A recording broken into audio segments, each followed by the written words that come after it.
Welcome to another episode of Spiritually Powered Horsemanship, where Cindy and Laura, two very different women from two very different backgrounds, share how they are alchemizing hearts and horses for a deeper connection with life. One of our deepest intentions on this podcast is to keep it real, because in our horsemanship journeys, there's no black and white. Nothing is for sure, and anything can change at a given moment. So in that, we're always going to share with you our intention for an episode, but Cindy and I are pretty good at calling each other forward and exploring something out of left field when we see that that person needs that support. And we're going to take you along on that journey. So if it happens and we take a right turn and end up somewhere else, we trust that it was meant to be. As you listen to this episode, if you're finding yourself having an aha, a new awareness, or just really enjoying the conversation, please leave us a 5-star review on wherever you're listening to us. This is the best thing that you can do to help us get this podcast into the ears of more passionate horse people. Hello, everybody. Today's episode is Awakening Awareness. And what does that mean? What does awareness mean? Well, to me, awareness is, we're going to start with self-awareness. Self-awareness to me is knowing how I'm feeling inside. What are the sensations that happen inside that lets me know if what I'm doing is in alignment with me and it feels good? Or is there a little warning inside creating like butterflies that says, whoa, wait a minute, this is a little scary. I'm getting out of my comfort zone. Or that gut feeling of just heaviness in your lower stomach area below your belly button that says, stop, think, what are you doing? So that's self-awareness, but it's also, how am I showing up? Am I grounded and feeling present and aware and connected to my horse? Or am I hurriedly getting through things because I'm nervous, or I got something else I have to do, or I only have 30 minutes and I got to make sure I get everything I want to get done? So to me, that's self-awareness. Am I hearing what I'm saying? Or am I just blah, blah, blah, blah, blah, blah, blah, blah, because I got to get it out? Oh, here's one that comes up for me, Laura, is having a conversation with somebody.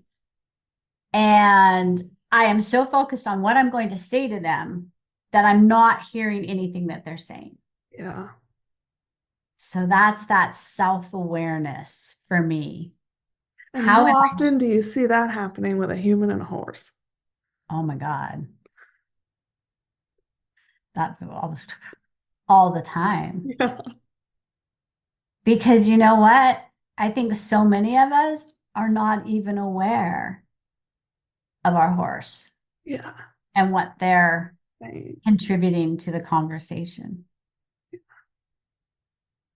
So self-awareness, what does that mean to you? Did I miss anything in that? Well, I want to jump in and say that when we were talking about the topic of this episode, what really came down to is the spiritually empowered horse person is aware that they might not be super aware. And that's where it's perfectly okay to start. Is, oh my gosh, I've had my blinders on. And I bring a boatload of baggage to the barn every time without realizing it. And I'm going to notice that, and that is okay. Actually, I have the perfect illustration that happened at our barn yesterday. We were having spring vaccines, and one of our boarders is 17 now, and she has a job. She's getting her vet tech certification and she's working as an intern at a small vet surgery practice. So she was stuck in a surgery that ran long, but her mom had showed up to pull the horses and we were having a rainstorm. Her mom was freaking out that she got in a car accident. Mm. She wasn't answering her phone, but she was stuck in surgery. She didn't have her phone. So she pulls out my dear friend, our 17-year-old, very sensitive thoroughbred. And this poor horse is losing his ever-loving mind because he can feel Mama's deep, deep concern for her baby adult who isn't answering her phone.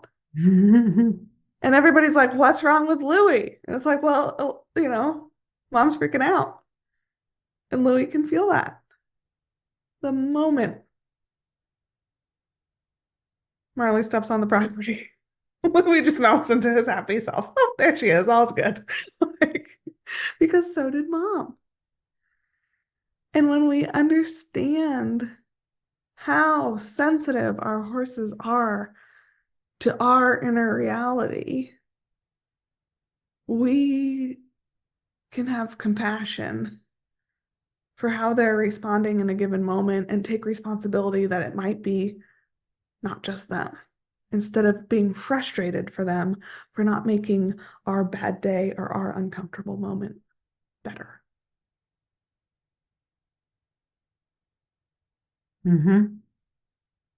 Yeah.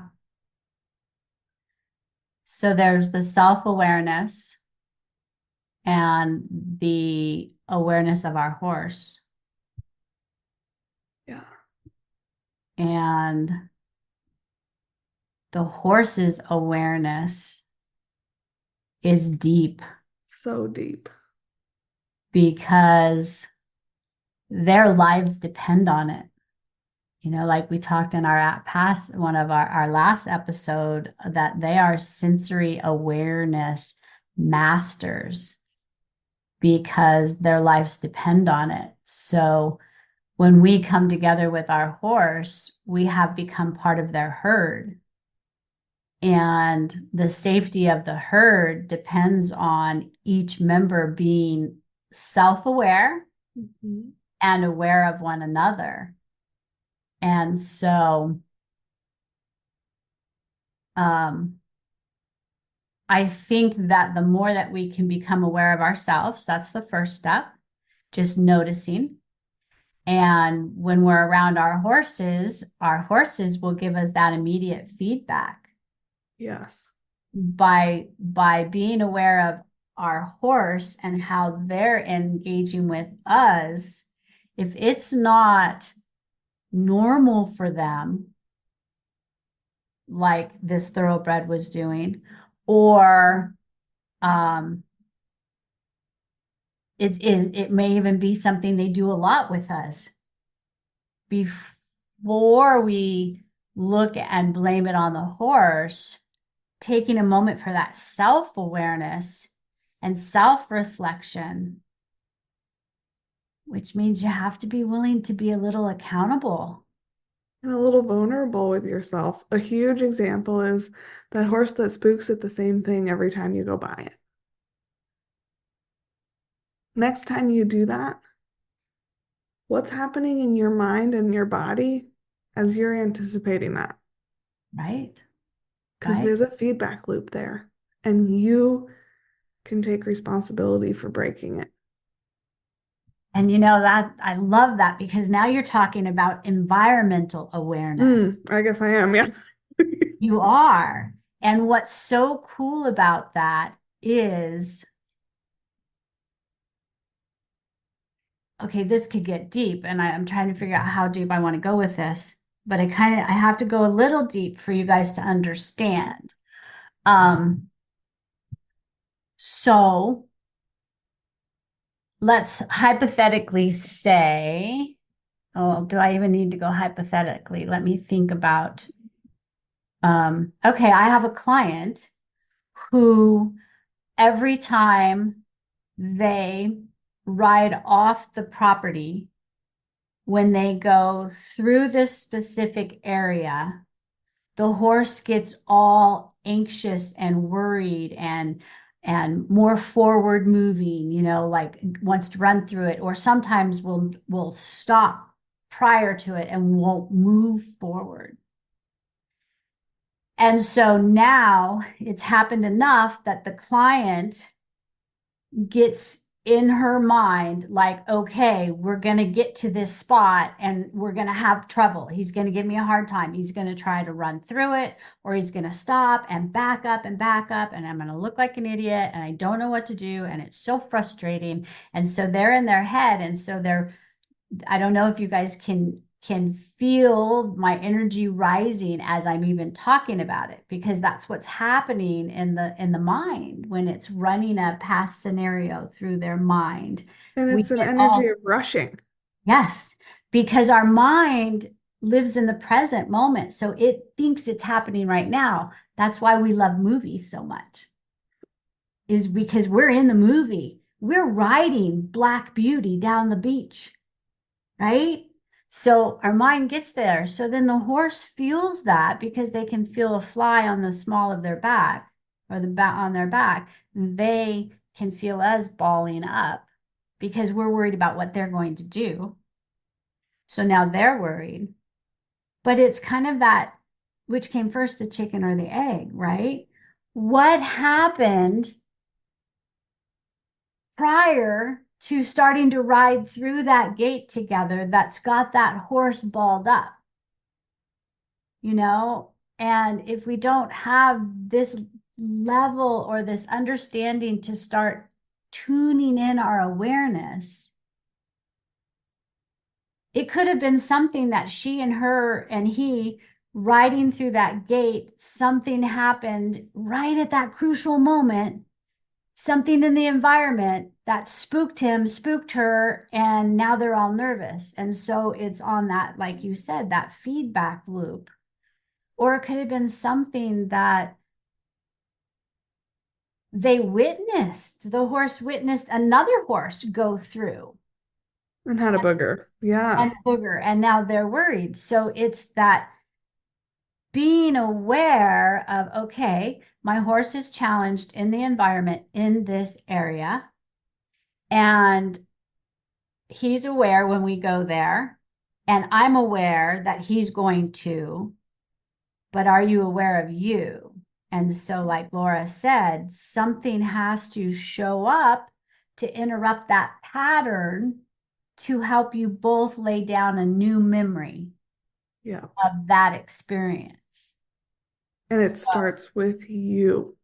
yes. Notice that first moment of when does the tension of that happen. It might be when you pull in the driveway in your car and you know you're going to do it.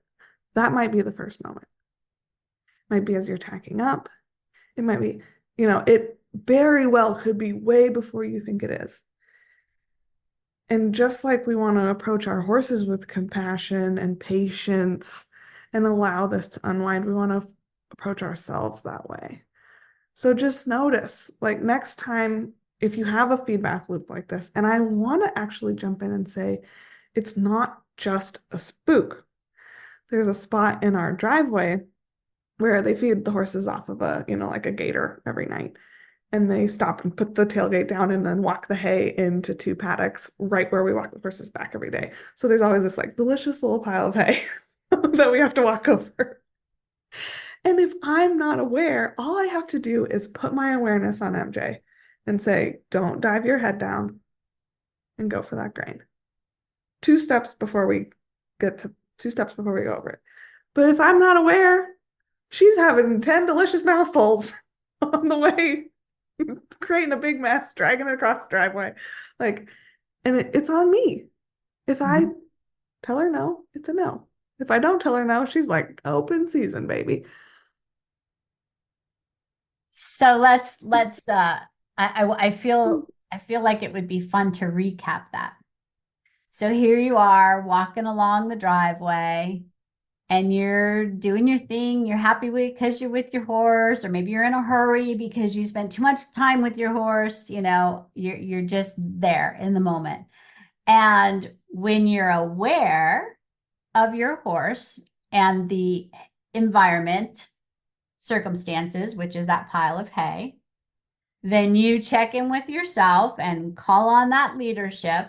And you focus on, we're getting past the hay today, MJ. No time to dilly dally. But then there's another time where you're okay, I'm gonna put her away. I got to do this, this, and this because I'm not going to be here tomorrow. So I got to make sure that all these things are taken care of. Her needs are met. And you hit that pile of hay. Well, MJ's been aware of that hay The whole time, yes. 12 strides before you get there. And she's aware that you're already at the tack room preparing buckets and stuff because she can feel you're not connected. So she dives her head in and boom, you're Boom. slapped into the current moment awareness. Yes. And now you're trying to, And then she's like, I'm gonna stay down here and she's like, let's get in a tugging match. Isn't this fun? right. And depending on where you are in your being, you're going to laugh and go, my bad. I missed Yes. that one. Or you're going to be like, God darn it, MJ, we don't have time for this. And, blah, blah, blah, and you're going to be frustrated at her and frustrated at you. Yes. And 100%. yeah, awareness, it's a crazy It's thing. huge. And that is going to never be like the responsibility for that is on me 100% of the time. Yes. And there are days when it's like, yeah, your brain is having a hard day. So why don't we just laugh about this and let her have a bite of hay? Oh my God, it's the hay she eats every day. It's not going to kill her. Right. Right. Like, Yep. instead of you stupid horse, you stupid person, like, no. So noticing it and having compassion for yourself is so important.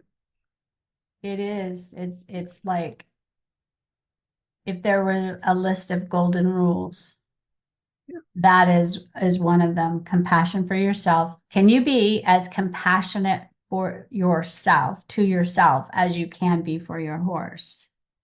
Because we're often way more compassionate with our With our horses. horses. Yeah. And I Yeah. think especially with fear, like Mhm. people who are on the beginning of their kind of spiritual journey, personal development path, awareness is so big. And it's funny that we're talking about awareness today. But just because you've acknowledged that fear is there doesn't mean that it's gone. Mhm. So don't expect that of yourself. Like if you have been thrown off of your horse a couple times at one spot and you have a lot of fear going into that spot, that's not going to go away just because you know that it's there. Knowing that it's there is step one. And it's an important step. And we're not going to go super deep on step 2 and 3 and 4 because that'll come in more episodes. But acknowledge it and sit with it, but don't get mad at yourself if it shows up again and again, because it will. Right. Right. And remember that, the horses are aware of what's going on inside of us. So if we're feeling fear, we're actually chemically releasing adrenaline and cortisol because we're in that sympathetic nervous system. And we will dive deep into that into future episodes. But our horses feel that. And because, like we said at the beginning, we're a herd. When we step into that pen or we take our horse out, we have become a herd, and it is our responsibility to be the leader. And so our horse becomes aware of our fear, and then they are on heightened alert. Yes. And I do want to give you all the nugget of self awareness. The best way, the spiritually empowered way to help begin this journey of awareness, awakening your awareness, is through your breath. Yes. When we are scared, when we are preoccupied, when we're in a hurry, and the same with our horses, we're taking short, shallow breaths. And what that does is it limits our ability to be responsive and processing clearly. As with our horses, the same thing happens. So, as you're beginning this journey, should you be so inclined to tackle it, which we guarantee you it's so worth it, Yeah. is pause and breathe. When you find you're getting frustrated, you're afraid, you're feeling anxious, you're confused, or any of the above for your horse, there's power in the pause. And I'll explain the pause in length in another episode, but the pause is to just stop, take 4 deep breaths. Because predators, humans, when we get worried, we get fast, Yeah. we get grippy, like we want to control it. And horses, when they get worried, they need space, they want to move, and they want to go. So anytime you're self-aware in your body and you're feeling that stuff come up, pause and breathe. 4 deep breaths. Give your horse and yourself the opportunity to do a little reset. And Cindy, tell us, because you do this a lot with your work and your clients and you explain it well. How do I know it's a true deep breath? Because a You, lot of us get stuck in our chest. yes. Well, normally we breathe uh, just using our upper lung lobes. And when you breathe in, your chest goes out. And when you let it out, your chest goes in. And you'll notice that it sometimes even feels hard, like somebody's pushing on it. You'll know you're taking a true deep breath when you can actually put your thumbs on your belly button, and where your hands fall below that, that is your lower abdomen. And this I encourage you to practice while you're listening to this episode and regularly, is when you take a deep breath, filling all your lung lobes, your belly will expand like you're pushing it out, like you're filling up a balloon. And when you let out all that oxygen and stale CO2, your belly button will go back towards your spine. Yeah.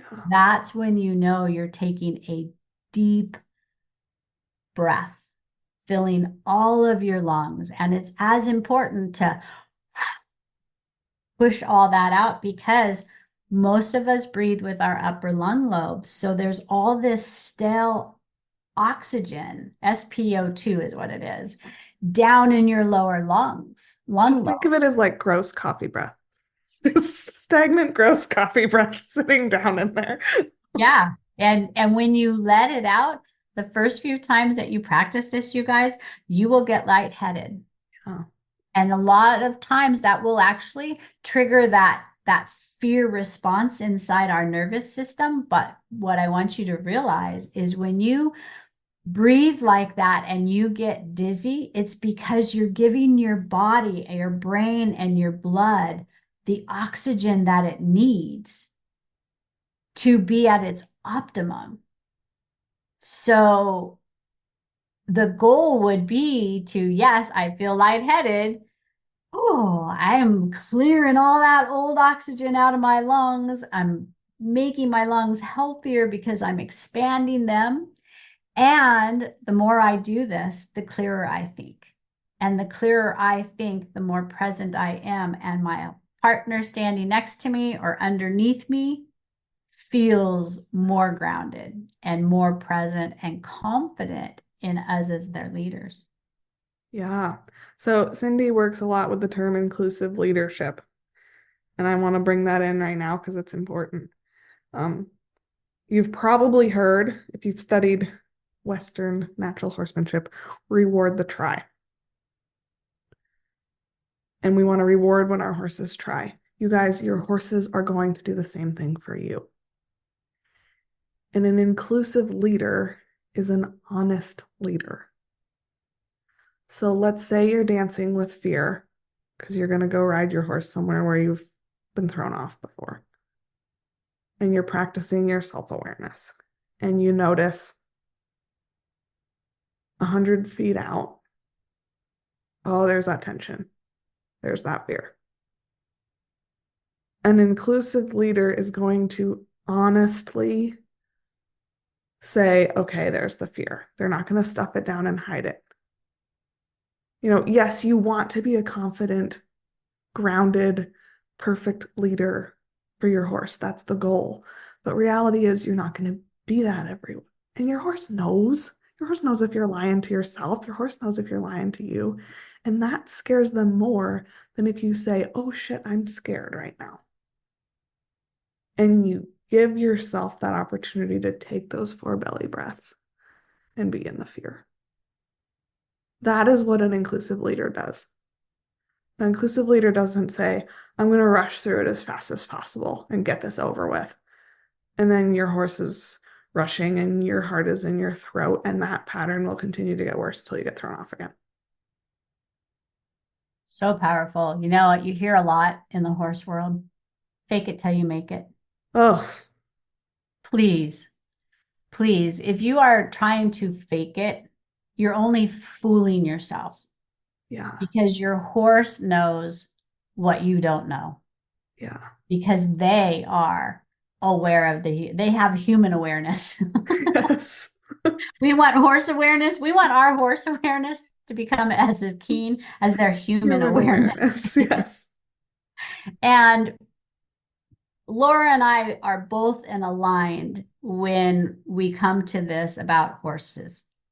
We want to create a strong bond that's built on trust, connection, and communication so that we can have the most solid partnership imaginable. Yeah. Well, in that relationship building is trust. And when we try to fake it till we make it or shove down that fear instead of saying, hey, I'm scared. We'll get through this, but I'm scared. We're lying to our horses, and that undermines the trust. If I'm saying it's okay, go, go, go. You're saying it's okay. Well, your hands are completely tensioned and you're petting them really fast. Right. You're fine. Or I'm gripping. I'm Yes, gripping yes. really hard. The horse is like, you are not my leader. Yeah. You are not being a leader worthy of following. And so by being real, by taking those deep breaths and going, hey, I'm a little unsure at the moment. If you've been nurturing this partnership, this relationship in everything you do, from the minute you walk in to greet your horse, if you are putting that relationship as number one priority, your horse knows you're unsure. Mm-hmm. And your horse knows how to engage together to get to accomplish a task, to get through a problem-solving situation, because that's what we nurture, is teaching them to be our partner. They will get you through that moment. Yeah. If you honestly say, I got nothing at this moment, and we trust them and let them show us the way, I will never forget. This is the shining example. You guys will hear lots of stories of RC, my beloved RC, best horse I ever had. Most of our time together was spent in the high country, exploring trails. Who knows where they're going to go? Sometimes we'd go off the trails and just go exploring. Well, a friend of mine, on this particular day, we went off trail. It's like, actually, we were looking for the secret waterfalls. We never found them. They're that secret. But we were kind of following where people told us to go. And so we were up on this mountain and we had to get down because we could see the trail down there. And so we're like, all right, let's go down, and we started heading off the edge of this mountain, and we're traversing because that's the way that horses do it best. And we got into this area that was all soft dirt. Mm. And we were in a point where we couldn't turn back up because he would have to drive his hindquarters into that soft dirt and we would slide down. And I wasn't sure every step we took, we were sliding down anyway. And I was scared. I was like, holy shit, I just failed my horse. I just put him in a situation that may end up bad. And in that moment, I stopped and took some deep breaths and checked in with my heart. And I said, RC, forgive me for this. I've got nothing. And I literally put the reins down on his neck, on his withers, and I said, show me the way. And he kind of rocked back and forth a little bit. And then he took 2 steps forward with his front and then did a side pass down and then spun around. And I just sat still. And that horse navigated us down. And the person I was riding with, her horse, watched RC and did the very same thing. Mm-hmm. But the only reason we were able to do that was because I practice inclusive leadership.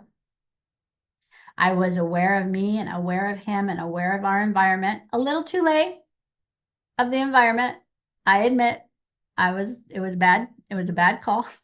But that's going to happen. Yep. Yep.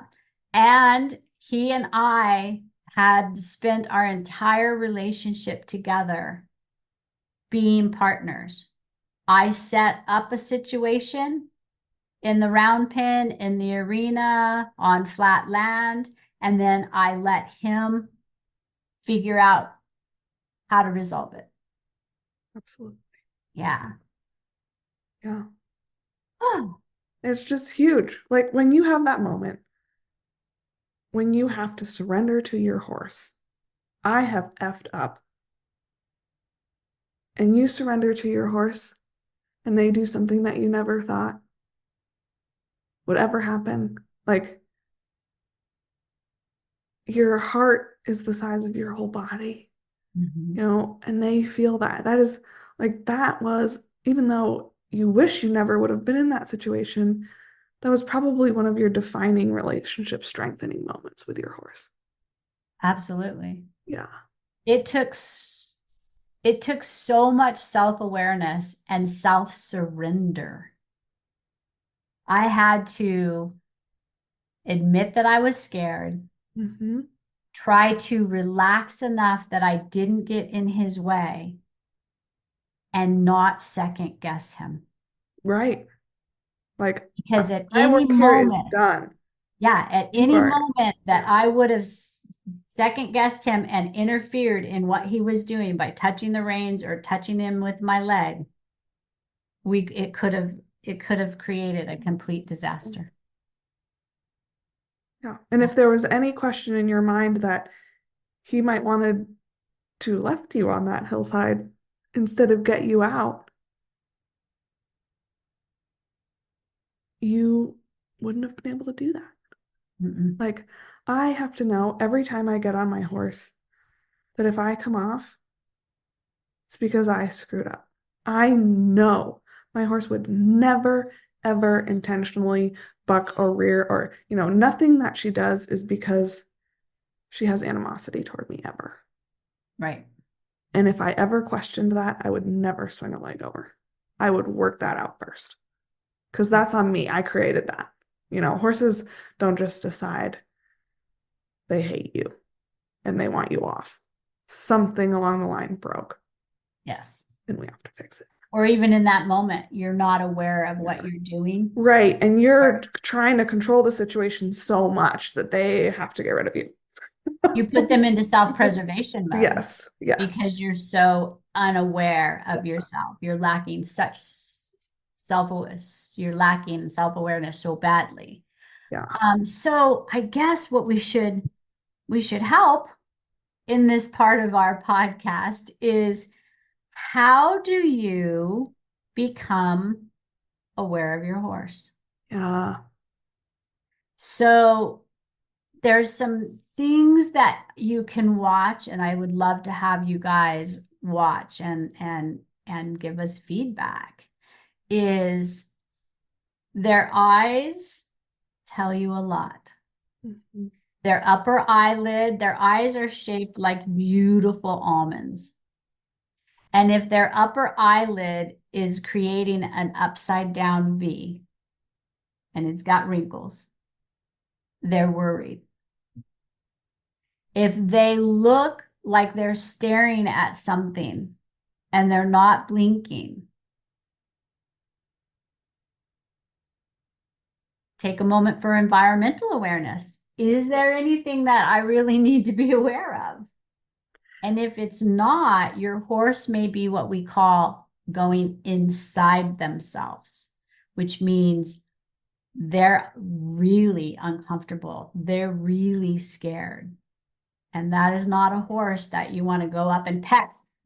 You want to just talk to them and get that blinking going on, get them back where they like, look at you. Like Do sometimes I your belly breaths. use your belly breaths, Yeah. but sometimes people get confused that. And what I love to the analogy or the example I like to give is, have you ever come up to a friend or a loved one and they look like they're staring off in space? And you go, hey, how's it going? And they kind of like startle, oh, hi. Well, they weren't off looking out into the distance. They were deep within thinking about something. And horses will do the same thing.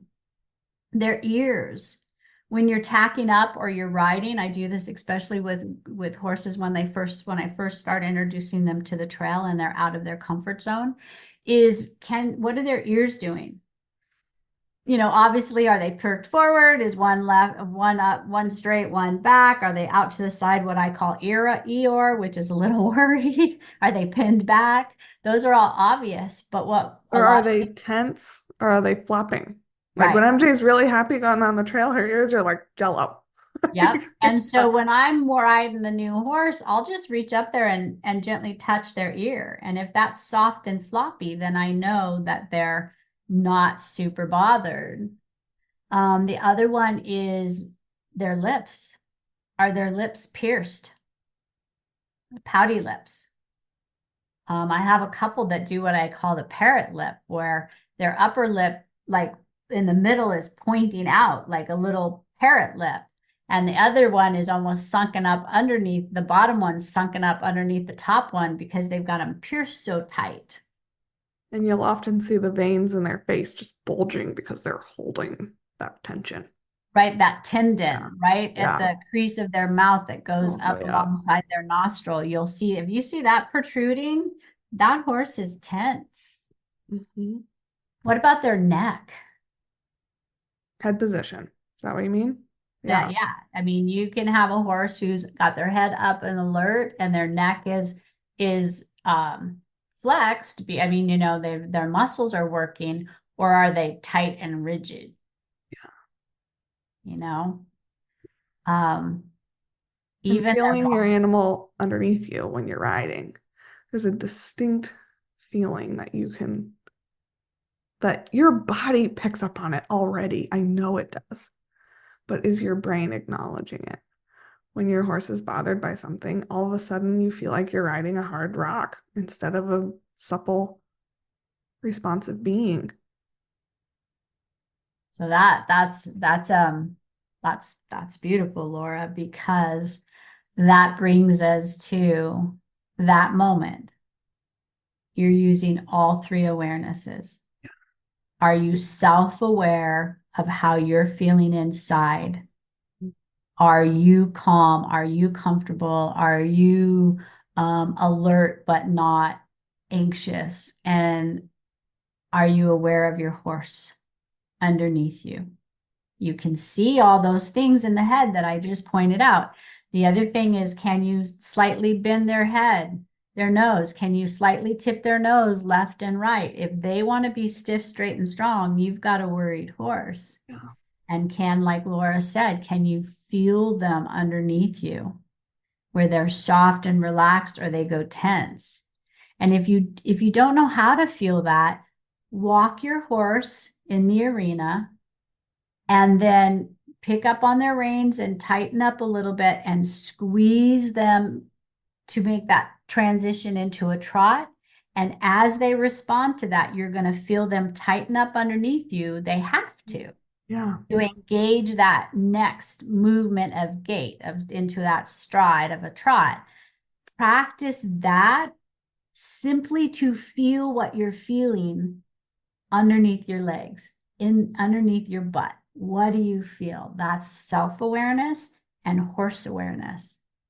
And then always we need to be, because our horses, with their ability to see almost 360 around them, we need to be as aware of our environment as they are. Yeah.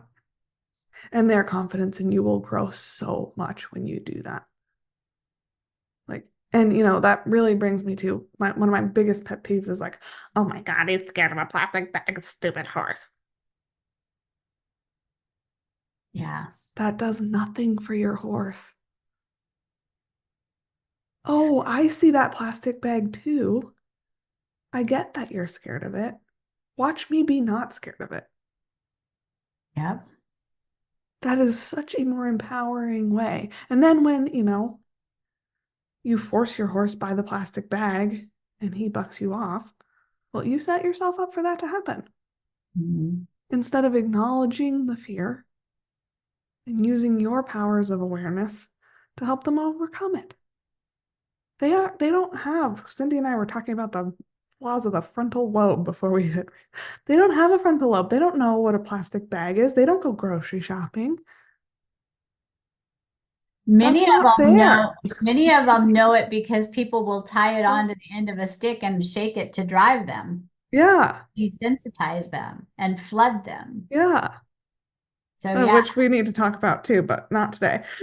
no, that's But another like just topic. honoring, it doesn't matter if your horse has seen the plastic bag 100 times. If they're bothered by it today, you need to be a strong enough leader to acknowledge that they're bothered and that's okay. And that doesn't mean anything about you or your horse and how well trained they are or whatever. Spiritually empowered horsemanship is all about building that relationship, building a relationship with your horse so that they can be seen and they can be heard. They know they have a voice and they know they have a choice and it's respected.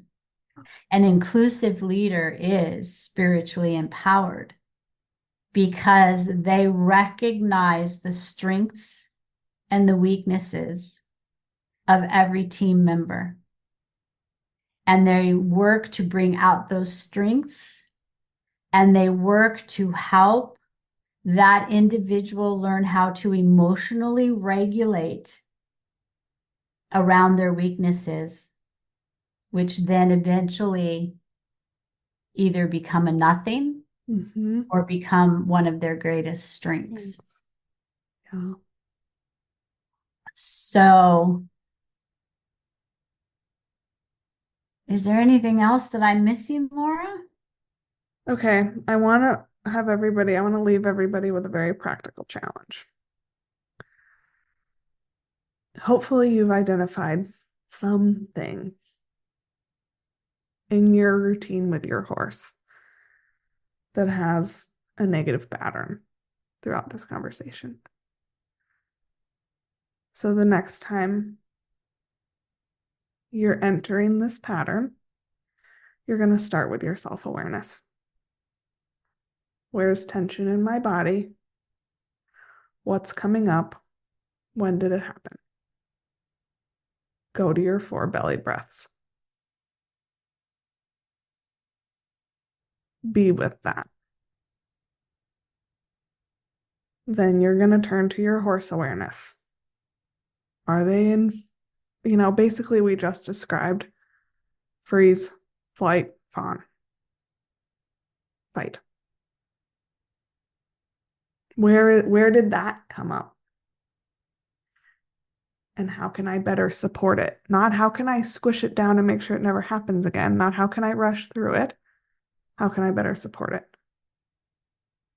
And then what in our environment is creating that?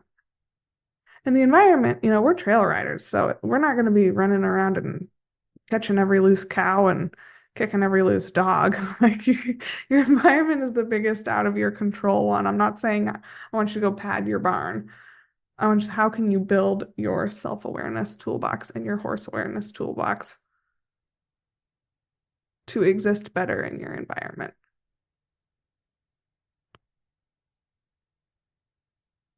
Yep. And I can assure you guys that if you take the time to give what Laura just described a try, and you're able to be aware, open and aware, you're going to see, you're going to gather a lot of information about yourself and your horse. Mm-hmm. And the more that you put this to practice, the more that your horse is going to look to you as a leader. So Laura and I have this belief. And would you like to share it with them, Laura? Yeah, so this came forward because we don't want anybody just listening to this podcast and saying, oh, how nice, and doing what they've been doing over and over again. So we want to remind you as we close out that knowledge is only knowledge until you put it to practice. And practice will become habit with the help of your horse. Thank you for tuning in to this episode on our podcast. I want to remind you that we'll be here every second and fourth Tuesday of the month, following the golden rule. That's the plan, but we are always willing to be flexible. If you want to connect with either one of us, you can do so by finding me on Facebook, my Facebook group, Unbridled Reflections. And you can find Laura on Instagram. She's known as the Homestead Witch. The links to those contacts can be found in the show notes below. Don't forget, if you learned something new today, had an aha, or walked away with a valuable nugget of awareness, you can say thanks by leaving us a review on whatever platform you're listening on.